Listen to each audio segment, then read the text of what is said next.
On a snowy Christmas Eve, the city glowed with festive lights, and the streets echoed with joyful carols. But inside a towering, glass-paneled corporate building, one man sat alone.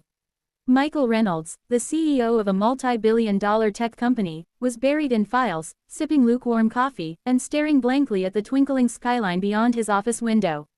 Michael wasn't always alone. He once had a family, laughter echoing through a warm home, and traditions that made Christmas magical. But over the years, success demanded sacrifice. His marriage dissolved under the weight of workaholism, and his only daughter lived halfway across the country. With each passing year, the holiday lost its magic. To him, Christmas had become just another day to catch up on deadlines. As the clock ticked past 8 p.m., he sighed, removed his glasses, and leaned back. The world outside sparkled, but inside, the silence was deafening. Just as he prepared to pack up, a soft knock on the glass door interrupted the stillness. Turning toward the sound, he saw a little girl, bundled in a puffy red coat, holding a plate wrapped in foil. Her mother, standing a few feet behind her, gave a gentle nod. The girl pushed the door open slightly and peeked in. "Excuse me," she said in the softest voice, "do you want to have dinner with us?" Michael blinked, unsure how to respond. In front of him stood perhaps a 7-year-old child, eyes wide with sincerity and cheeks flushed from the cold. The girl continued, "You look lonely. Mommy says no one should be alone on Christmas." Caught off guard, Michael chuckled softly. "Well, I suppose you're right." He looked past her and saw a modest van parked outside. A makeshift table had been set up beside it, complete with folding chairs, flickering candles, and bowls of steaming food. It wasn't a lavish feast, but it radiated warmth. Michael hesitated, then stood up and walked out with her. As he stepped into the snowy sidewalk, her mother smiled kindly. "We come here every Christmas Eve. We share dinner with anyone who doesn't have someone to eat with." He stood there, stunned by the simplicity and beauty of their gesture. They introduced themselves as Clara, the girl, and her mother, Grace. Grace explained that they had once struggled with homelessness after Clara's father died. During that dark time, a stranger had invited them to dinner. Since then, they made it a tradition to do the same for others. Michael, dressed in his tailored coat and leather gloves, felt a warmth he hadn't felt in years.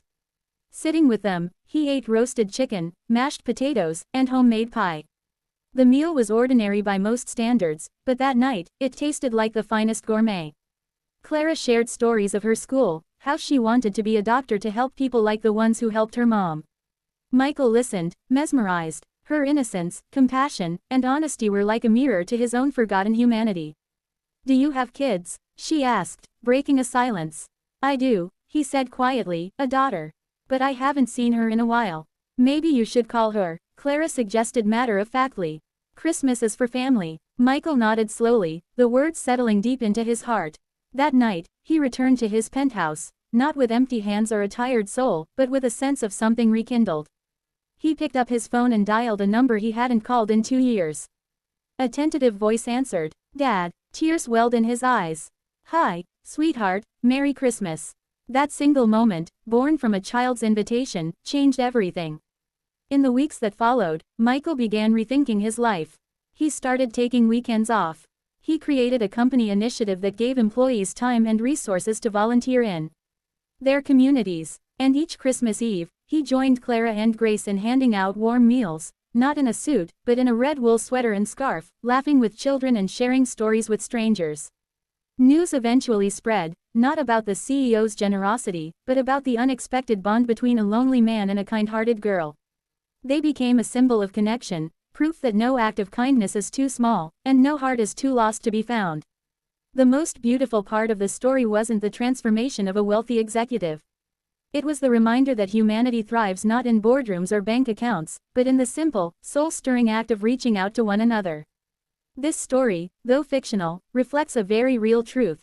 Sometimes, it takes the courage of a child and the warmth of a shared meal to change the course of a life.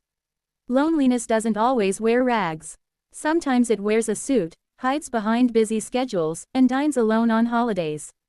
We often chase success, thinking it will fulfill us. But true joy lies in connection, in empathy, in seeing and being seen. Whether you are the giver or the receiver, the impact of a small gesture can be immeasurable. Christmas, at its core, is not about gifts or decorations, it's about love, hope, and the courage to open our hearts. And for Michael, Clara, and Grace, that snowy night became the beginning of a new tradition, one that touched countless lives and reminded the world of what really matters. So this holiday season, if you see someone sitting alone, ask them, would you like to join us? You never know whose life you might change, or who might change yours. Because sometimes, the most powerful stories begin with a simple question. Do you want to have dinner with us?